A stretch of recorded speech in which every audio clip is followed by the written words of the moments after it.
53 mga pamilya quedan no hay casa durante el quema alinalabuan del Sabado madrugada. Yakan sa news team del GBPI TV11 con el mga queda biktima de quema. Aquí na purok 3 barangay Labuan tarikuhi con el mga cosas na pwede pa usa. Igual con si Abdullah Rashid. Ya que mal máquina del su pambot y 4 del su mga pamilya la queda biktima con el fuego. Di mio nana, di mio hermano, pati di amon, ya quema.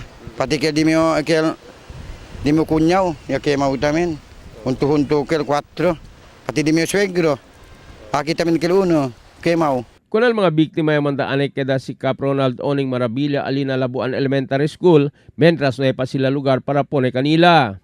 Yaman accommodate kita no, 4 room kita yang accommodate no kay uno kamera kita mga manada ba mga bata. Por eso ya decidia lang yo aki lang na eskwela. Kasi na covered code kita na malisod no kay prio kabarulan-ulan pa na ya decidia lang yo libe lang kina elementary school bali 4 room kita pwede man accommodate. El sospecho di Cap, candela y overloading na kuryente amol causa del quema. Ya queda también bien grande el fuego por causa tamang pondo mga gasolina, el mga vivientes aquí. Kay mas mucho kanila pescador, ita usa sila con el gasolina para na diila pambots para na pescada. El uno na istorya no, tiene tabla candela, tiene tabla na flying connection. Pero el uno pronto ya queda grande el quema no, por causa na mga gasolina. Kaya sila na coastal area, el mayoría allí, mga badyaw sa Malbangingi, dahil nila trabaho, fisherman sila. At yun sila mga gasolina, mga bangka, and then mga makina nila, kabakema.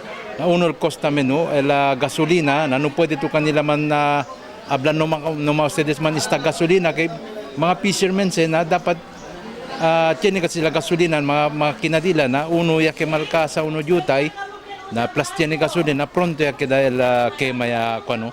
Ya pronto ya hacen upod el quema ng mga kasa. Así como el Kapitan Marabilla, el mga biktima hindi mas pwede bira na lugar onde sila ya está. Pero tiene el lechera para planta con el diila nuevo mga kasa. Na record sa el barangay, 44 mga kasa el quema, 53 pamilya el queda apektao, 245 mga individual talyaara ta esta na diila eskwela elementarya de Labuan. Emil Tuban, Dateline Zamboanga.